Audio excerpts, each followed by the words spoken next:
We've got one. Now, wait a minute. No. You have fun up there. Yeah, Jim, we'll put you up front here. No. I was the last one. You're going to start? Go ahead and start. No, Go what ahead you and gotta introduce yourself. And Okay. Good afternoon, ladies and gentlemen. I'm Gary Baise. I'm a corn and soybean farmer from Illinois, and on the side I do trial work representing agricultural interests around the country.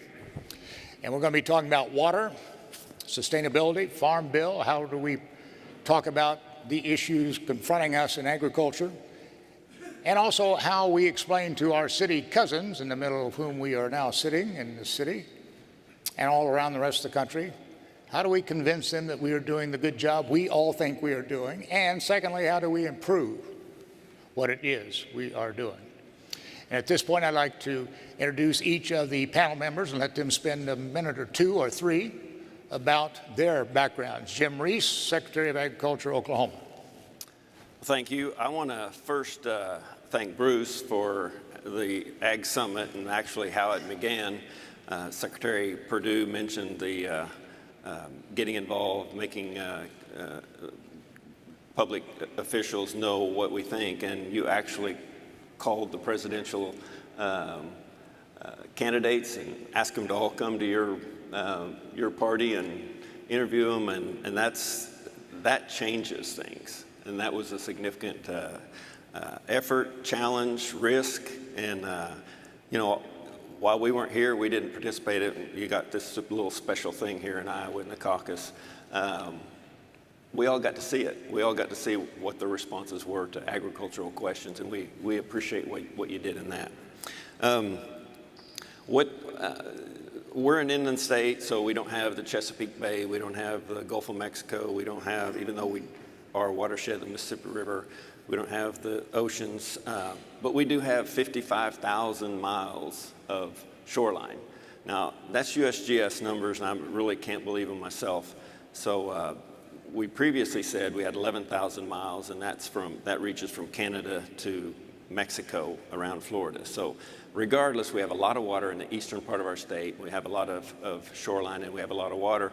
And it doesn't matter where you live, water is always important. I mean, to every state, it's going to be critical. So one of the things that we do in Oklahoma, first off, we lead the nation in success stories, EPA success stories of taking rivers and streams off of the 303 impaired list. We've got more stories than any other state. And part of that is we invested some time to prove that they weren't impaired. And then where they were impaired, we took the time and the effort to get them off the list. I know Iowa's recently had one of the more notable lawsuits. Well, we got a 15-year head start on that, so we've got a lot of experience from lawsuits 15 years ago and the results of those. Panhandle irrigators, we did a study on the Ogallala. We've reduced consumption or use of the water by 60%, and yet still increased the production of grocery seeds. So you can save a significant amount of water with conservation. And finally, I just want to thank everybody everywhere in the United States that sent hay and water, hay and supplies for our wildfires in Kansas and Texas. $1.4 million, 1.4 million acres burned. And, we'd be driving down the highway and see all these hay coming from everywhere. And people would say, oh my gosh, that's more hay than we can feed. But we were feeding 2,000, if you're just doing the math, 2,000 round bales of hay a day, because that's how much hay was burnt. So thank you, everyone that helped and helped us get through that effort. Next. Hi, everyone. I'm Matt Carstens with Land O'Lakes. And I'd like to first off start by, again, Bruce, thanking you and your staff for a great opportunity. My journey to this stage is an interesting one, and this is a great topic for my passion and our company's passion, because my family and I reside in Iowa. I've lived here almost all of my life, and I come from a family farm. In fact, my father and mother, who are on the farm, are in the audience somewhere with us here today. This is an important topic, and it's important because I don't know a single farmer or ag retailer that wakes up in the morning and goes, boy, I'm really excited about losing a portion of my inputs that I'm putting on a field. And that's a common thread that I think really does run through this topic of sustainability and where agriculture is going. And we need to continue to celebrate the wins that we've had in ag as we look forward to the future. A little bit about my company, again, Land O'Lakes, which a lot of you know is first and foremost known for our butter, which all of you consuming our butter, we're very appreciative, so thank you for that. But we also have a couple other sides of our business, which is first and foremost our Winfield United Group, which provides products, practices, and technologies to farmers across the United States and parts of Canada. We also have a business unit called Purina, which many of you know in the livestock business of feeding animals. And then almost a year to the day, we started our new business unit called Land O'Lakes Sustain, which I'm a part of. And it takes a lot of guts as a company to start something like this and put the resources and commitment to it on the same level playing field as your revenue generating business units are.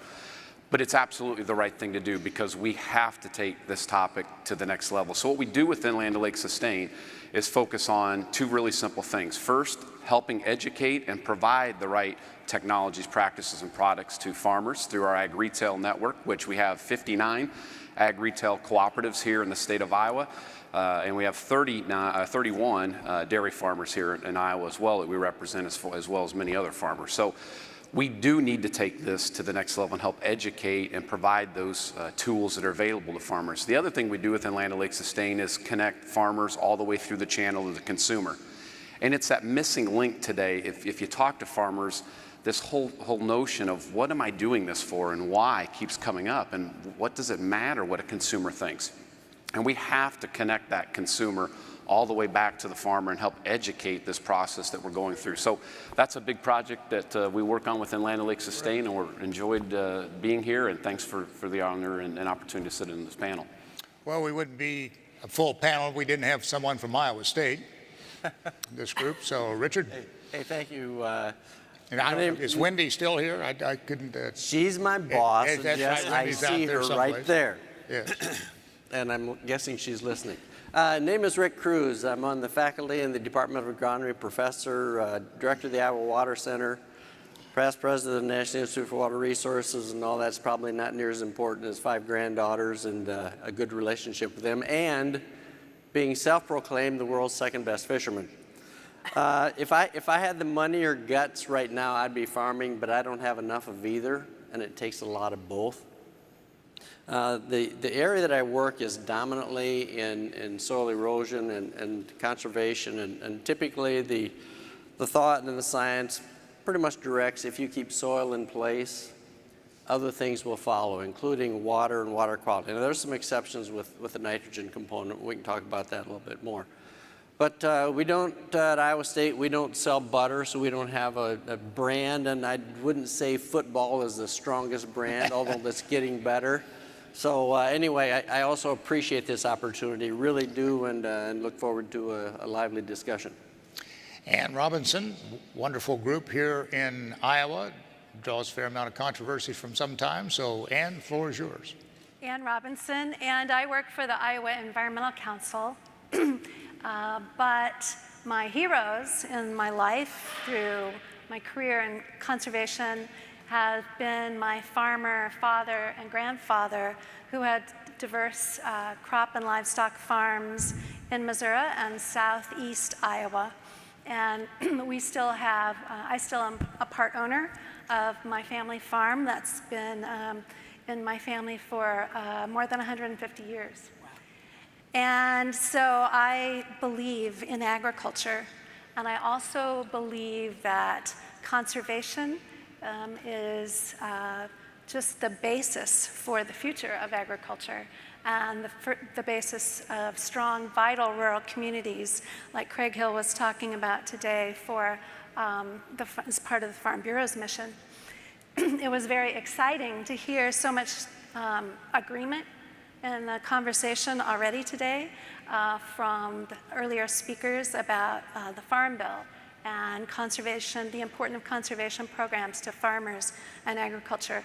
And I strongly support that. I've worked on, especially on 2 farm bills. And now I work more on state issues, but also to some extent on federal issues, because federal programs are such an important driver of water quality programs and options for landowners who want to do the right thing. So I look forward to talking more about that on the panel. Thank you very much for the opportunity to be here. Our organization focuses on clean water and clean energy, and we've been working on this for 20 years. We have 65 organizations that are part of the council, many businesses, and many, many individuals across the state. Thank you very much. Marian and I were chatting last night about the very interesting data collection program that she's involved in, and I hope we can get into that in some detail. But Marian? Great, thank you. So I'm going to tell you a little bit about myself. I'm excited to be here because I actually am the only person without any ag background here at all. But I'll tell you about how I ended up here. So I'm with Wellntel, which is a groundwater information system and technology company based out of Milwaukee. It is an offshoot of a project of a co-founder. In 2011, we were doing market research for a very large submersible pump company that wanted us to study groundwater for them, so we got to travel around the world. We were in Dallas, we were in India, we were up in the Netherlands. And what we learned in this project that was important for them was that there was a lot of importance around groundwater pumps, and you could design them better. But what we learned for us that was mind-blowing was the fact that unless you were digging a new well or you were fixing one that was broken, most of the time no one in the world knew what was going on with groundwater. And groundwater is an incredibly important source, either primary for farms and for homes, or a backup source. And with changing climate conditions and increasing reliance, it was causing a lot of risk. And fast forward, we came back to the US and learned that there's 15 million private wells here in the US, and each year, 1 million of them fail. And they fail because the groundwater shifted, and sometimes it's $3,000 for a new pump, and sometimes it's $100,000 for a whole new irrigation system. So our thinking was, and our mission was, could we take technology, take what's happening on the Internet of Things and smart sensors and data in the cloud, and create a simple system that would make groundwater visible to the people that depended on it, the rural homeowners and the farmers that needed it, help them avoid emergencies, and then also do better things. So Wellntel was born. The technology itself is just a simple sensor that's installed at the top of the well. Nothing touches water. Uses a digital form of sonar to track water level. Data goes up to the cloud via radio or a cellular system. And what happens in the cloud is that hour by hour, day by day, month by month, season by season, groundwater level starts to become very dynamic and understood. And when you can watch it, when you measure it, you can plan, and you can start to understand where are opportunities and where are challenges. If you couple supply data, which is what we're doing, with demand data, how much you're putting on your fields, now you've got a water budget, and you can start to plan even further. But take it one step further. When you think about conservation, if you're looking at one well, you're understanding the operations of that well. If you're looking at a number of wells, all of a sudden you're looking at a basin. And now you're looking at a shared resource and making decisions in a shared way. So that we're bringing decision-making data around groundwater supply. We're doing it as a small technology company. We are investor funded. We've raised $3 million. We're selling hardware, and we're selling data services and eventually data information to make ourselves a little money, and also to reduce some risk and really push things forward. Terrific. What I want to do to sort of put some things in context for all of you, and many of these issues have been referred to this morning. But what drives all of what we are going to be discussing is the Clean Water Act passed in 1972 under Richard Nixon. Clean Water Act at that time had a section called 208, which was to give all of us in this room an exemption in terms of non-point source runoff. You've heard of point sources, and that's like the Des Moines Water Works here has to have a federal permit, NPDES permit. You and I do not have to have that. We found out that section would not work very well, and that was amended, I think it was in '87. And for those of you who are following this issue closely, you need to look at the Clean Water Act, and you can pull it up on the web, Section 319. That's what the fight was over with regard to the Des Moines Water Works case here. And I'll get into the numbers in just a second in terms of context. But 319, the federal government, the United States Congress has said non-point source runoff is not to be given a point source or NPDES permit. That was the case which I was involved in here with your McCormick Bellin firm on the Des Moines Water Works. And that was violating a standard. Everyone is scared to death of nitrates. Now, let me put that into context for you just a bit. There are nitrates and there are nitrites. Nitrate is NO3, nitrite NO2, one less oxygen atom. Nitrites lead to the blue baby syndrome that you have all read about. There are 1,800 and some odd public water systems in this state. It's 1,850 or 60. I think 10 have a nitrate problem and 7 have a nitrite problem, or it's the other way around. So not very much of a problem. How do we deal with this issue? And that's what this panel is going to be talking about. In our own farming operation, 3,800 acres, we've gone to all no-till operations. Our nitrate and nitrate concentrations at our tiles have dropped from about 15 to 7 or 8. In Iowa, anyone know how many acres we have in tillage here in Iowa? We were talking about that this morning, and particularly cover crops. There's about 36 million acres you have in this state, of which about 25 million are under tillage. You know how many acres are in cover crops here in this state? And we talk about the conservation program and the farm bill. Anyone have any idea how many acres? I know Bill Northey probably knows, but he can't answer. 600,000. Think about the opportunity here in terms of cleaning up the nitrates. Now, Ann will want to talk about phosphorus a little later, and we'll get into that. But in terms of what caused you to have so much tension in this state with regard to the Des Moines Water Works case, was that you were violating, claimed, sending too much nitrogen down the Raccoon River. You were exceeding the 10 parts per million standard. I bet a dime to a donut, not one of you in this room know where that standard came from. It comes from Iowa City in 1948. A doctor does some testing on farm shallow wells that have both nitrates in them and fecal matter. The doctor says that probably 10 is probably where we ought to set the number, but there is a problem with that number because the wells are contaminated. That number was adopted by the United States Environmental Protection Agency as the Safe Drinking Water Act standard. Now, all of the water that you use for irrigation on your lawn, flushing your toilet, all has to meet 10 parts per million. Now, that's nitrogen, nitrate. The nitrites, and that's 10. The nitrite is 45, and they are equivalent. Now, today, if you had lots of lettuce, and Ann will want to get into this, but you consume much more nitrate in your foods. In fact, one of the allegations is, I don't know whether it's true or not, Ann may want to comment on this, you can get a lot more nitrates, and nitrates in your body convert to nitrites. You can get a lot more of nitrates in your daily diet, up to 240 or 50 milligrams or parts per million, than you can in your drinking water. This is a story we need to get out.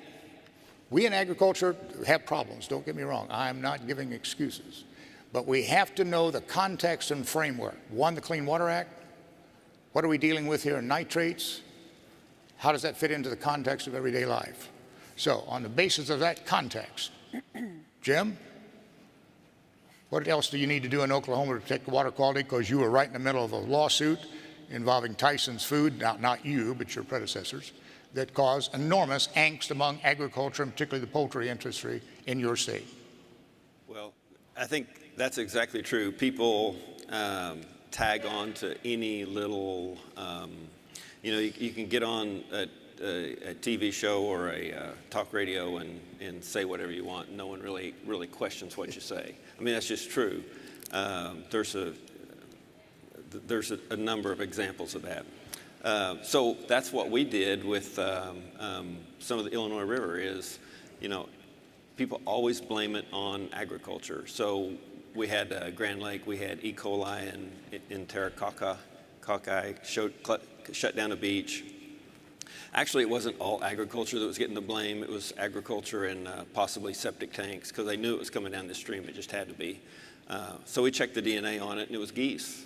Geese had overwintered, water came up, and the large head of geese. So we herded up the geese in stock trailers and hauled them all off. That was our solution to clean up the beach. And so we get blamed for a lot of things, and so on the Illinois River, we still get blamed. It's always the poultry industry that's causing the phosphorus in the Illinois River. So we've done all this studying and all these proof to show that the nitrates and the phosphorus and all nutrients going down the Illinois River are being reduced. We have one stream area that has been reduced more than 50% of the nutrients. Our CREP, Conservation Reserve Enhancement Program, we implemented with the assistance of just, everybody. The people involved in the lawsuit, the city of Tulsa invested in it, the Nature Conservancy, the Sierra Club. You get a 5-to-1 match for everything that you invest in the land. And was the water quality improved? Yes, significantly. And so we proved that. And so, we went about, we're trying to show people that we're lowering the nutrients in our water. We took over 100 truckloads of soil out of the water that would have gone down the river. Just another point, it's one of those, you can remove every human being and every animal off of Nebraska, Kansas, and Oklahoma. I just picked them because they're on top of each other. You're still going to have soil going down the river.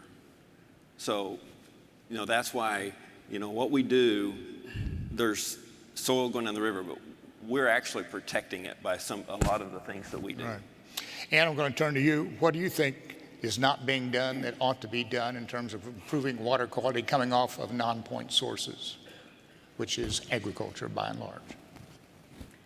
Well, that's a big question and big answers. But some of the things that I think that need to be done, we're starting to do. And some of those things we've been doing for a long time. I think one of the areas where agriculturalists and environmentalists agree very strongly is that we need to be supporting farmers who want to do the right thing and are trying to do good stewardship.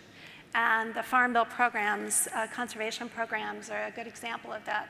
So that's one of our #1 priorities for the future few years, is trying to make sure that we continue and those programs, their funding, and also some tweaks to make them work even better, including things that have been discussed already today.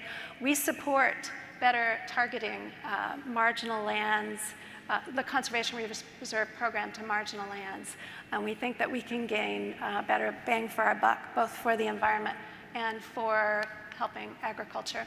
It makes sense. But one thing I really have to respond to is the issue of nitrates and our health, because that's been a focus of my work the last year. And the Iowa Environmental Council was starting to go to meetings where people were saying, well, I think we just don't even need to worry about this. The drinking water standard is too low anyway, with 10 parts per million, and so let's just raise it. When was the last time you heard of a blue baby, after all? So we weren't even sure what the answer to that question was, and decided that we better do some looking into it. We'd heard rumors there were other health problems associated with nitrates, but didn't really know a lot about it. So I spent about a year delving into the research and read hundreds of research articles from around the country and around the world. A lot of the research has actually been done here in Iowa, associated with the Center for Health Effects of Environmental Contamination. That's been working for, I don't know, I think 40 years on some of these issues. But we looked at studies much more broadly than that and found out really that blue baby syndrome is kind of the least of our troubles. Although nitrites, they are converted in the body to nitroso compounds. You know, it gets kind of scientific. But the truth is that we are affected by those. Natural nitrate levels are very low in the environment. And so we are seeing health problems beyond blue baby syndrome, even at levels that drinking water standard are or below. So, you know, recognizing and addressing some of these issues very honestly is in the benefit of rural Iowans that depend on private wells, for example, just as much as they are important to people who drink the water that comes from the Des Moines Waterworks.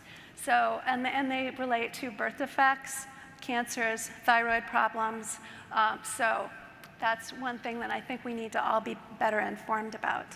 And then I think with that in mind, you know, it really benefits all of us to be practicing conservation, and I really applaud our organization and other conservationists that I know applaud so many landowners who are doing good work to try to protect our water quality and to try to make a living at farming, which we know is a complicated and challenging business.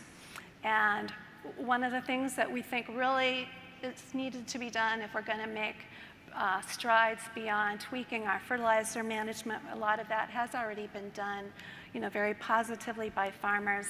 We think two things. We've got to diversify our cropping systems a bit. Even cover crops is diversification. That benefits our soil and water, and it benefits the long-term productivity of the land, which helps retain our ability to produce food and fiber into the future.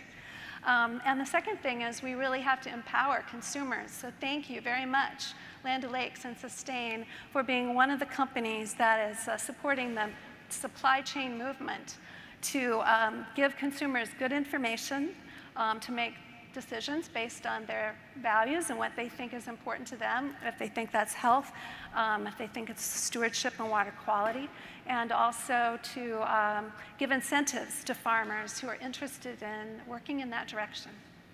And with regard to cancer, there's not been one case directly associated with nitrates. The World Health Organization recommends the standard be between something 50 to 100 parts per million.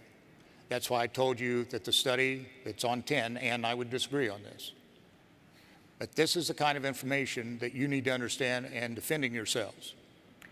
I totally agree. It's good to be informed, and so I'm going to send Gary after this a copy of our white paper from late last year on the health effects of nitrate in our drinking water. And I will send you several copies of my Defending Agriculture column that lays this all out. And for those of you from Iowa, you actually have a very good person here in the state. And I recommend that you look this gentleman up. He spent 30 years with your DNR. His name is Bob Dustrup. He lays out this issue, and he says, with regard to the shallow water issue and the wells, there is a problem. But with deep water, there is not a problem, and that Iowa is doing very well, notwithstanding your Des Moines lawsuit, in controlling nitrates and nitrites in this state. But beyond that, Marian, technology. What can we do, just taking this debate between Ann and me, what can we do to get more information and actually do better? Well, I think it starts with measurement. That old adage, you right. can't manage what you don't measure.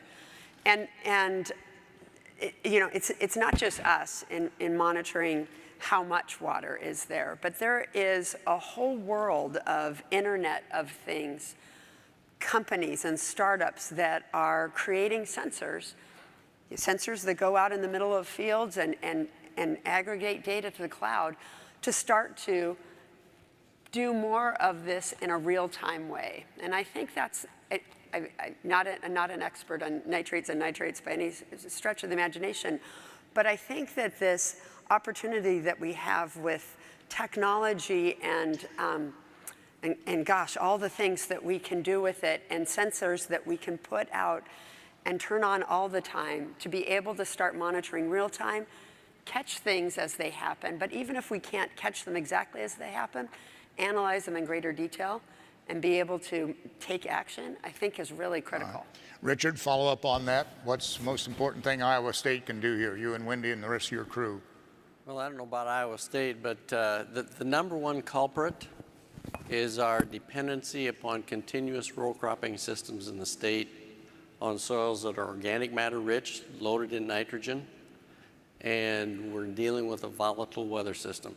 And can you explain to the audience how much nitrate in the water comes from humus and the interaction, how much comes from the atmospheric deposition, and there's about 3 other categories where nitrates come from. You being a professor ought to know that, right? I ought to know that, right? Your boss is yeah. Wendy? and manure Okay. contributes about 16% in your soils here of nitrates, and farming is about, 25%, and then the rest of it is divided up among several other categories. Well, there are a variety of different categories. The most of it comes from soil organic matter. Correct. However, we've done the tile line studies, monitored tile lines with and without N applied. The N increases proportionally to the amount of fertilizer that's applied, particularly if it's not used by the crop. The amount of fertilizer N that's taken up by a crop in a given year varies. If you put it on in the fall, for example, you may be down to 10 to 15% of the N that's applied actually ends up in the crop seed itself. All of it in the fall, or do the 4R program? No, in the fall. If you put it on in the spring, and again, it depends upon rainfall and the formulation of the N that you apply, you may end up with 30, 40% of the N in the plant that was actually applied as a fertilizer. Highest rates are a little over 50%. So a lot of the N that's in that pool that goes into the groundwater, that goes into the plant, is from the organic matter itself. The organic matter itself in most Iowa soils contain in that plow layer upwards of 10,000 pounds of N. Now, that's not available in the organic matter form, but like Dean Winterstein was saying this morning, there's a lot of biological activity that goes on. If you till the soil, you stir that biological activity, it increases. You get rainfall that infiltrates. Even with no till, you get flashy infiltration rates. You lose it that way. It's a very dynamic system. And I go back to the statement that I made before. The biggest challenge we have, and I don't want to use problem because problem is negative sounding, but it's use of continuous row cropping on an agricultural landscape that leaks. But what Marian's talking about, can we get better data to answer your question? And point out to the farmer how much is there naturally, how much is coming from the atmosphere, how much is coming from manure and other. We have those numbers. I mean, we know where it's there. Now, what percent of the N that's found in the leaching groundwater comes from each one of those? I don't know of any studies that have separated all those. That gets to be very expensive when you start working with isotope labeled materials from all those. So the continuous cropping is going to continue. So what can you do to mitigate that in terms of how much does cover crops mitigate those issues? Great question. The challenge with cover crops, and I'm a cover crop proponent, is that in the row cropping system where we aerial apply, we don't have time at the end of the season to go out and actually put in with a drill. We're very vulnerable relative to rainfall. Latest work I looked at from Nebraska, 1 year out of 3, they got the good cover crop stand. Cover crops will reduce based on the nutrient reduction strategy plan, that Iowa State put together, and that's from the literature. A good cover crop will lower your N leaching capacity 20, 30%. Would you recommend cover crops for all 25 million acres here in Iowa? Absolutely. Okay, now there's a whole other dynamic, a cultural dynamic. You shut me off. No, go ahead. No. If I want to there hear was this, if cover 25 crops, million, as I said, our cost is about $20 an acre. okay. So what happens to that land now that shouldn't be in row crop? Now Okay. you have a market for cover crop seed. And we know out there from companies like Ag Solver that are identifying non-profitable areas within fields, non-profitable for row crops, that may be profitable if there were that market for the cover crop seed. Now, what does DuPont do in Monsanto that have breeding programs if they see there's a cover crop seed market? Now we try to match maybe the cultivar or the hybrid for the crop as well as a cover crop. Right now, we're taking $1 billion genetics package for the corn and pulling a cover crop wannabe off the lower shelf at Walmart. So Matt, how are we going to take advantage of this? Got 25 million acres, a whole new business for Land of Lakes. Yeah, wow, this is... And educate the public at the same time on how well we are doing, that those cover crops are sequestering, as we find, nitrogen. And that would make Ann happy. Well, and I definitely want Ann happy. So let the record show that's important to all farmers and ag-retailers. I bucket this into 3 areas, okay? And these are really simple areas. And one piece that I'm not sure has been represented yet on this stage for us on this panel, it has to be economical for the farmer. Yes. If the farmer is not profitable, the farmer will not respond. And that is a fundamental principle that we can stand up here and do this forum for days. And the question comes back to, is it executable in the terms of what's profitable for the farmer? Fit that into the Farm Bill. Well, now you're asking me for 4 weeks of a discussion up here. But there is a fit into the Farm Bill, which whatever we ask the farmer to do, and there are many tools, and a lot of them have been represented here today. And I want to go on record and say, if we're going to rely solely on cover crops, which is not what we're saying, we're going to miss the mark. There are easy things to do today that has huge impact on 25 million acres. That's just a state. Now, we have about 28 million in Illinois, and you go across here, and we got about 300 and some odd million, about 340 million acres in this country. Anyone know how many acres we have in the country? 2,254,000,000 acres. Look how terrific American agriculture is. And those numbers are going down in this country in terms of tillable acres. But I'm serious about the Farm Bill. If we are talking about, and a lot of folks are opposed to crop insurance, notwithstanding what our good friend Senator Grassley and others have said here today. Right. But a lot of folks like Ann would be a lot more supportive of what we are doing if we had that kind of money going into conservation or cover crops. Correct, Ann? Yes, and even also if we are aligning our crop insurance well so that it's not working at cross purposes with conservation, for example, by giving like a good steward discount in crop insurance for those who are planting cover crops is something that's been talked about. I think it was even mentioned here earlier today, which is a fantastic idea. Discount or money, because I still maybe that's an expense. I can write that off. Richard? It's also increasing resiliency, probably, on our landscape. It is that. And also educating the public. Can you address that, Lands of Lakes? Yeah, we've got to educate the public, and data, to what you've been talking about, is helping us tell that story. Because what we failed to say so far is we should be celebrating the progress we've made. 600,000 acres of cover crops is nothing to shy away from. Over 50% today of Iowa's nitrogen now is applied in multiple applications. Over 30% of what Iowa's doing today on nitrogen has a stabilizer with it. So back to the Farm Bill at hand, if you will. I won't get into the debate of should we not. What I would say is this: whatever we choose to do has got to be done in addition to the resources that are out there through NRCS and other agencies. We have to get to the trusted advisor of the farmer. And this is an important message, because we talk up here about all these associations and all the different places they can go. But the one piece we very seldomly talk to is the ag retailer. And Iowa State, Purdue, many others, University of Minnesota, will say the trusted advisor of the farmer in this topic is the ag retailer. And I am very passionate, my company is very passionate, of how do we tie in the ag retailer to this debate with the Farm Bill. And whatever we do in the Farm Bill, how do we work through that ag retailer? So Jim, what have you seen work in Oklahoma to improve water quality? Well, what I think is missing in knowledge-wise is that agriculture has changed more in the last 7 to 9 years than it did in all of my previous years, and that is they're planning their fertilizer. They're doing multiple applications. The irrigation farmers have sensors to know they're not wasting their water because when it gets wet, it moves automatically. There's just so much automation and technology applied to the way people apply their fertilizer, the grid sampling, so that it costs money for all of that equipment. It costs money to do that, but you save money by fertilizing. You don't need to fertilize the bottom where you put on 100 pounds everywhere. You can get by with fertilizing 30 acres, and the rest of it really didn't need it, and you were wasting it all along. So, but isn't that a data question back to Marian? Because we use that kind of data to show exactly how much should go on every acre. So isn't data the key here again? What Jim's talking about? I think data's yes, data is the key, but I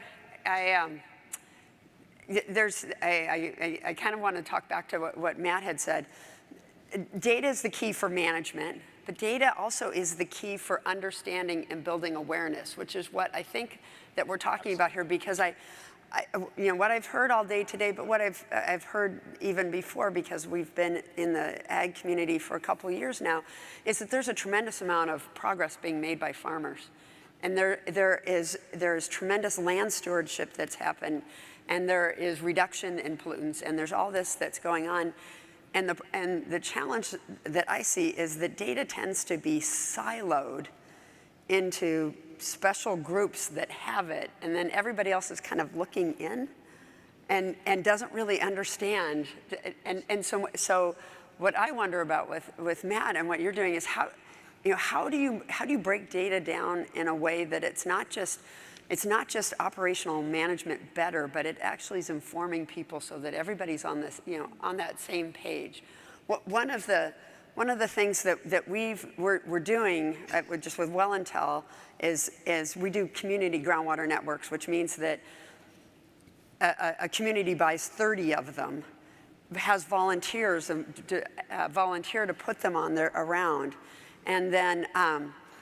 And that volunteer gets to look at their own data, but then they also get to understand what's going on around them, and it takes away the mystery and maybe the suspicion around what's going on. Now it becomes everybody's shared resource. So with data, there's so much that you can do with it, but it needs to be both operational and educational. We need to sell it. Richard, what is Iowa State doing to sell this success story, or the beginnings of our success story, to the greater populace? I mean, we are all talking to ourselves here, frankly. We are in the same community, as Marian is saying, and I think we get that.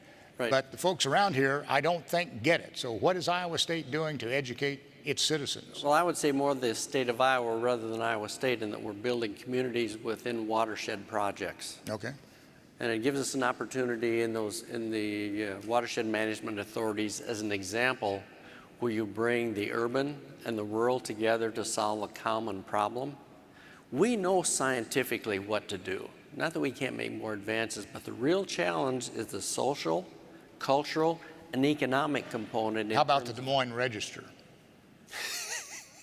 What's that?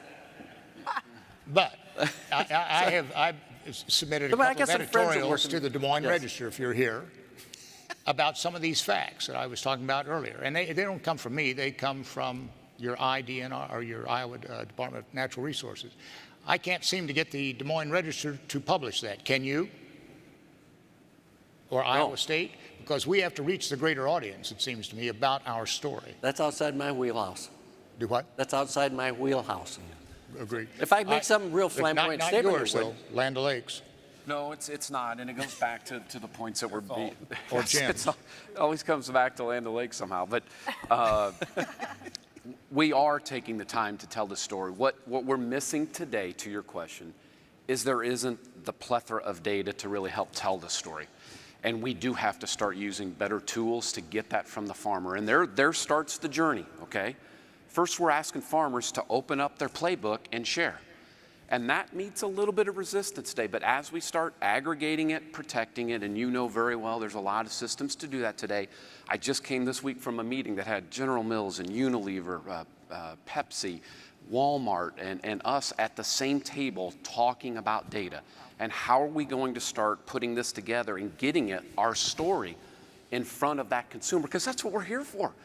We're here to help that consumer understand that there are issues, we are making progress, and this is a long journey, and telling that better in a more clear manner that has data behind it to back it. And Jim, it seems to me you have done that in Oklahoma. Are you the model for all the rest of us, Iowa, the rest of the country? Well, we just try. We try. And, Okay. and one of the things is when you monitor your streams and show EPA that they're not impaired any longer and that we've improved them.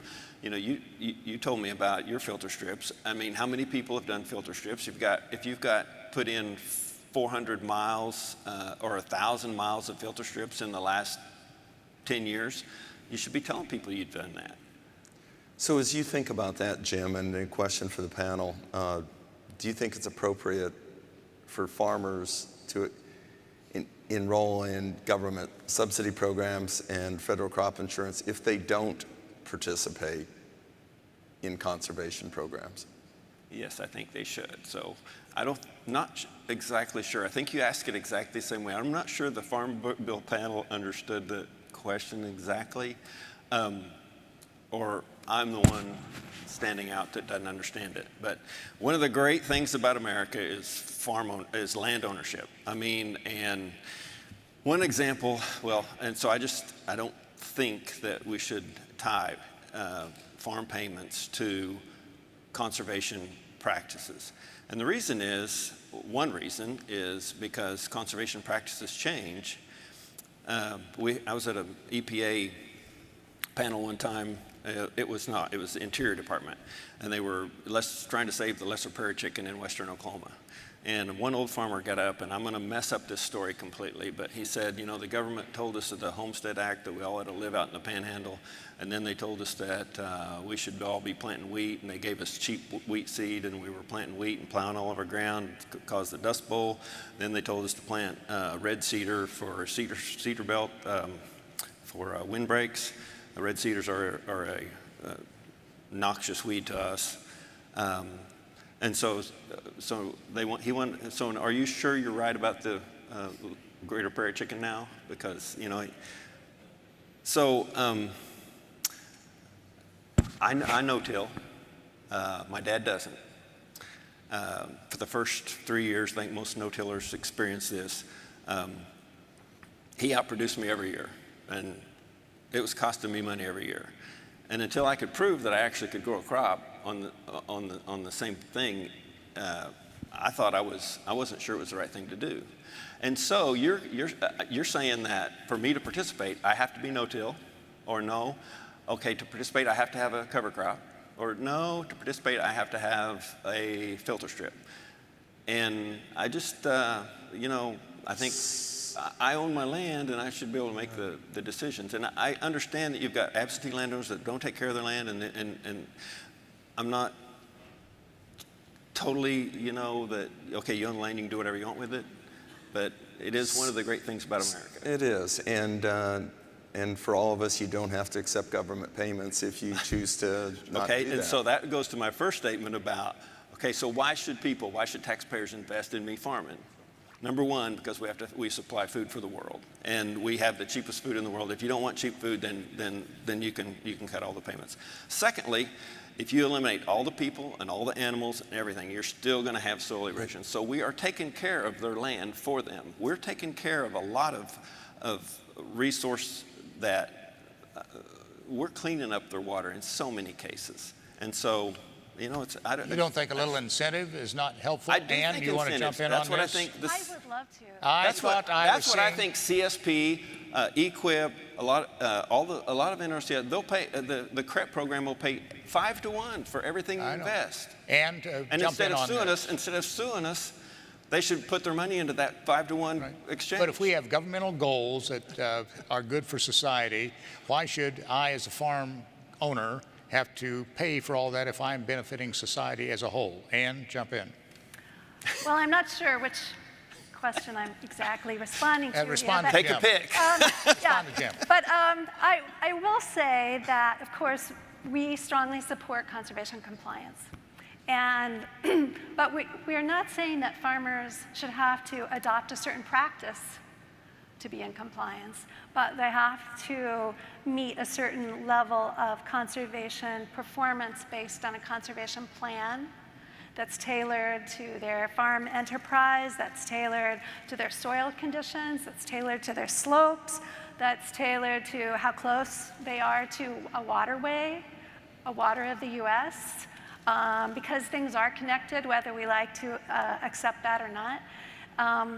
And I think that that is important to move forward, because we disadvantage conservation-oriented farmers when they are meeting certain standards that benefit all of us and themselves and their families and their communities, but they're disadvantaged when neighbors in their area are going ahead and degrading soil and water to make a little more profit, and that, okay, maybe that is, I mean, with compliance, we're not even saying people should have to meet a certain standard, but we're saying that they have to do something to protect our public resources if they're going to receive public support. Okay, what are you going to ask me to do? Well, I don't know, it depends on your conservation plan. The conservation plan for my farm requires that we do conservation tillage, that we are doing we're having now cover crops instead of a longer crop rotation with our corn and soybeans, and that we are still every 5 or 6 years making hay on our most vulnerable acres, and we're planting some of the most vulnerable ones now into forestry products, because we don't have the ability to put them into CRP like we used to since we hit the cap. So that's just for example. Richard, do you have any comment on that? There's an issue of accountability. If I'm supporting an activity that someone does, even though it's feeding the world, they're still being paid to do what they're doing. There's an issue of accountability. I can't drive down the road and throw garbage out my window. Even though Well, you can get fined. Well, that's There's a right. consequence. Right. So, and are you accountable for your neighbor today or your kids tomorrow? Okay. So, soil erosion. I'm going to jump into that just a bit. Iowa-centric, we're eroding on an average of about 5.8 tons per acre per year. That's across the entire state, and our best numbers suggest that on some areas we're past 40. Renewal rates are 1/2 of 1 ton per acre per year. If you don't trust the science, drive down I-80 or I-35 in the spring and see the light-colored side slopes on those hills. We've lost 8 to 12 to 14 inches of topsoil. And you can ask any farmer what the yield response will be in those So should areas. we force cover crops? Should we tell Bill Northey that all 25 million acres he needs to put under cover crops rather than 600,000? No, I don't think you Why can not? do that. Every individual has their best way of doing what they're doing. Some people can no-till better than others. Some people will go into a crop integrated livestock system, so there's a means of using perennials on the landscape for multiple purposes, for conservation as well as profit. It depends upon the skill set. And one of my major concerns, and then I'll shut up, is that we have simplified our cropping systems to the point that we've lost a skill set to manage integrated crop livestock systems. And I'm not pushing integration, but the row crop farmer's toolbox for conservation is not very heavy. So are we headed towards a sustainability plan? And what would we tell Mr. Northey as he goes off to Washington to be in a very powerful position overseeing these farm programs?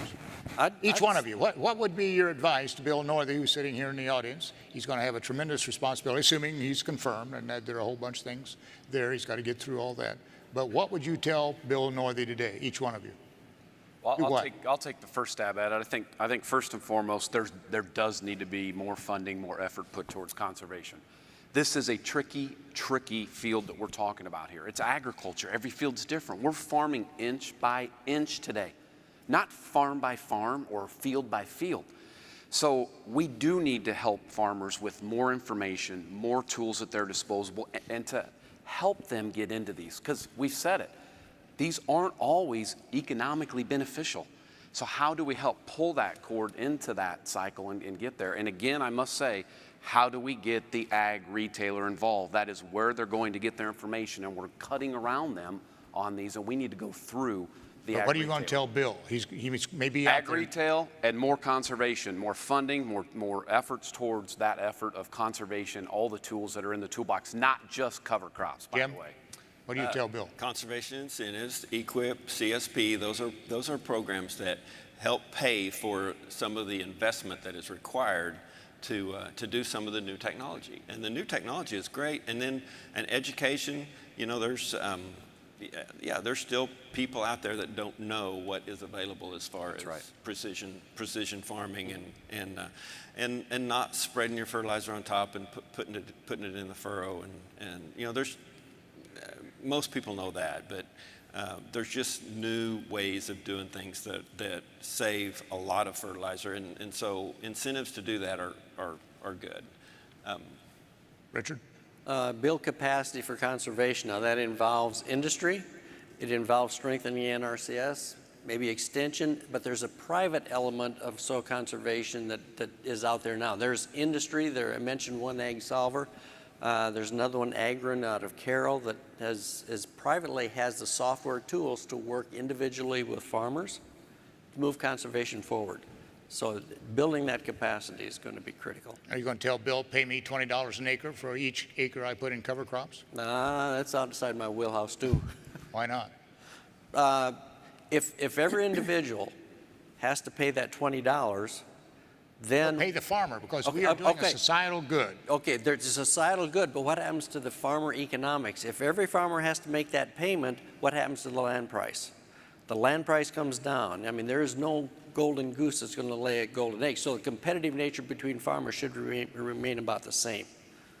So there's not enough tax money to subsidize all that for all the practices. It's just 90 million acres, $20, $1.8 billion. That's a drop in the bucket. You can pull that out of the food stamp program in terms of the fraud between San Francisco and Ohio. $80 a family to take care of them, $5 in Ohio. So there's tens of millions of dollars right there in an $80 billion program. 1.8 billion is not very much, Richard. Ann. Well, I really support what Rick just said about I think supporting that conservation technical assistance. That's one thing. As Bill Northey goes off to DC and working for USDA, he has a great grounding in the importance of conservation technical assistance and the importance of having people out there to assist farmers and sell programs, and also take a watershed approach. We've been building that here in Iowa, and it's one of the biggest success stories I think that we have, and a real hope for the future of bringing urban and rural people together in watersheds to solve problems there, nutrient problems, but not the nutrient problems aren't necessarily even the biggest problem in every watershed. There are other problems too, and it's important for people to have a buy-in to the problems they're solving. And so really support the movement like watershed management authorities and other watershed programs. And I think we could get a little more creative with the Farm Bill to help support that movement around the country. Marian, what are you going to tell Bill? I'm all in on and echoing everyone on conservation. Because my background and my focus is technology, I'd like to see Bill bring more new technology and enable more new technology with farmers. I go back to, you can't really manage what you don't measure, and there's lots of new ways to measure. But I also think that there is a whole younger generation of farmers coming up who are very technology savvy, and for whom it's not a reach, it's just a natural extension to bring new tools in. And so I would look to bring more technology into the conservation work going forward. Okay. Well, I want to thank Bruce for bringing us all together. And again, I'll end where I started. Don't forget the context in which we are operating today. It's the Clean Water Act, Section 319. All of you can read it. It protects non-point source runoff. look at nitrates and nitrites. There can be new information brought to bear on that. Remember, the 10 part per million was established roughly by this doctor in 1948. A lot of technologies changed. Ann brings up some good points, but the World Health Organization says the number should be closer to 50 parts per million to 100 parts per million. We are operating at 10. That's costing an awful lot of money. All you have to do is look at the Des Moines Water Works case here. So on that note, on sustainability and water, I'll turn it back to Bruce. Okay, thank you all for coming. Yeah, We appreciate thank you. it. Thank you. Thank you. Sure. Richard, thank you.